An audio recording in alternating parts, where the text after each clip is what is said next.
मोहम्मद साहब, इनका जन्म आज के सऊदी अरेबिया के मक्का वाले इलाके में हुआ था और मक्का बहुत ही होली प्लेस माना जाता है इस्लाम धर्म के मानने वालों के लिए।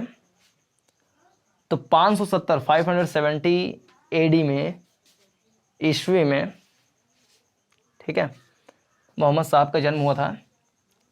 इनके पिता का नाम है अब्दुल्ला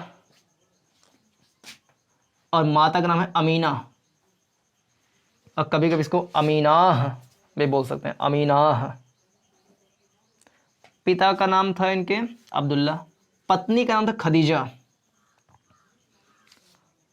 कुछ लोग मानते हैं कि मोहम्मद साहब के बहुत सारी पत्नियां थीं, शायद 7 पत्नी थी कि 14 पत्नी थी, मुझे क्लियर नहीं है। कुछ लोग कहते हैं नहीं, मेन पत्नी खदीजा थी और सब पत्नियां नहीं थी, वो उनकी संरक्षिका, मतलब संरक्षिका के तौर पे ये काम कर रहे थे मोहम्मद साहब की। जैसे इस्लाम में ये बहुपत्नी विवाह प्रचलन में 4 विवाह जिसको बोलते हैं। तो मोहम्मद साहब के बारे में माना जाता है कि नहीं, उन्होंने अपने शौक़वश बहुत सारे विवाह नहीं किए।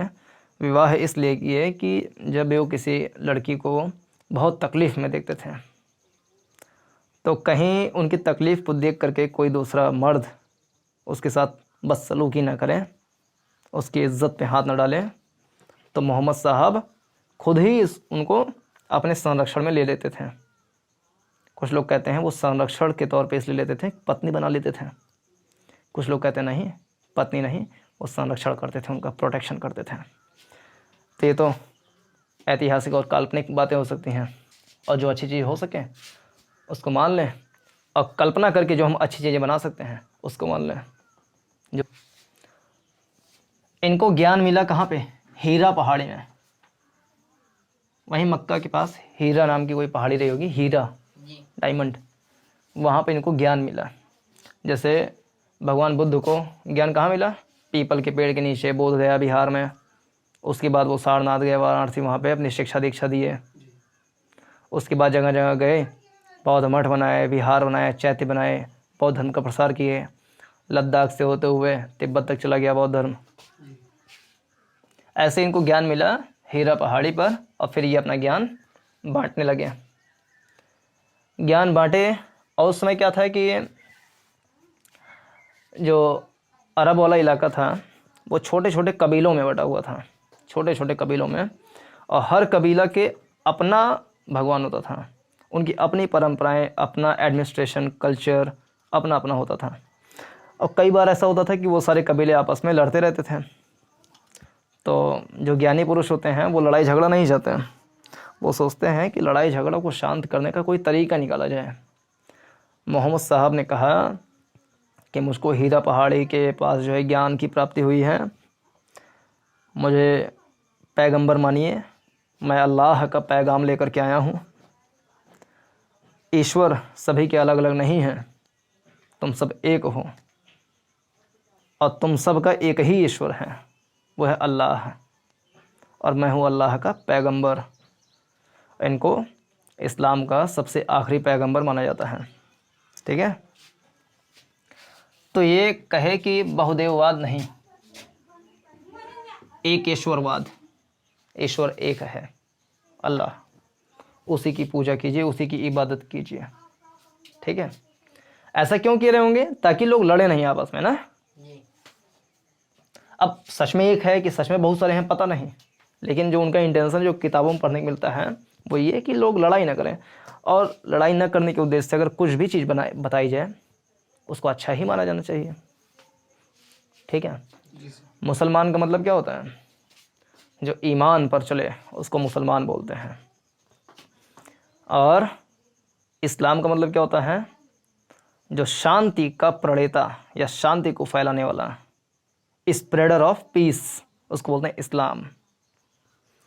तो इस्लाम के पैगंबर, इस्लाम को चाहने वाले शांति के पुजारी होते हैं, शांति को फैलाते हैं। हालांकि बहुत सारे अशांत आक्रांता लोग भी हुए, मोहम्मद गौरी, गजनवी, औरंगज़ेब, है ना। तो दुष्ट लोग तो हर धर्म में होते हैं।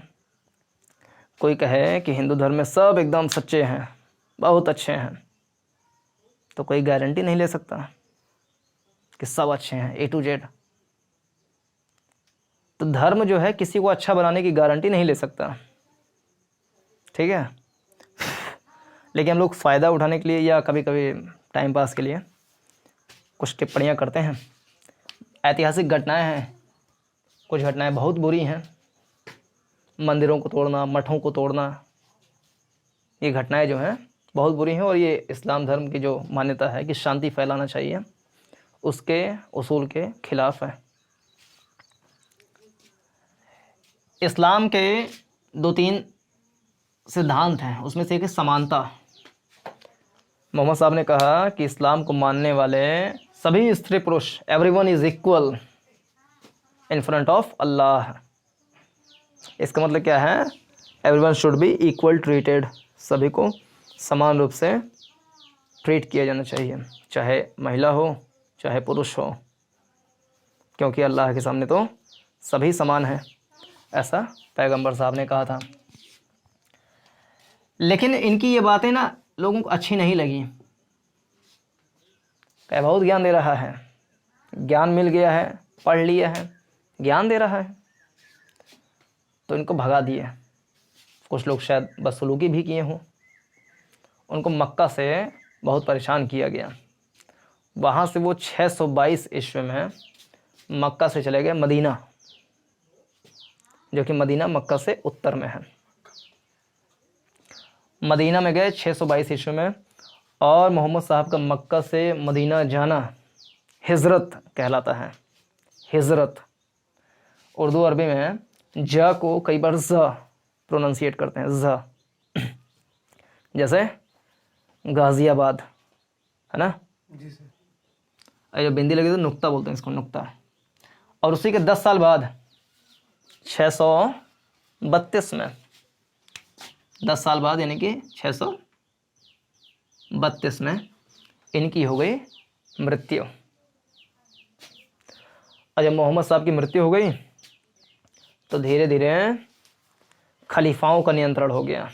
कहाँ पे? अरब वाले इलाके में खलीफा लोग कहने लगे, क्योंकि अब इस्लाम को मानने वाले बहुत लोग हो गए, पैगंबर साहब को मानने वाले बहुत सारे लोग हो गए। तो अब इतनी बड़ी संस्कृति, इतने बड़े राजनीतिक इलाके को लोग कैसे प्रशासित करें? तो जो धार्मिक या प्रशासनिक अधिकारी सबसे बड़ा होता था अरब वासियों का, अरब जो कि उस समय के टर्की, ईरान, इराक, यहाँ सब के इलाके में फैला था, अरब, यमन, ओमान, यहाँ सब में। तो वो लोग एक सबसे बड़े अधिकारी हो जाते थे, जिनको बोलते हैं खलीफा। इस्लाम धर्म की 5 शिक्षाएं हैं, या कहें कि मोहम्मद साहब की 5 शिक्षाएं हैं।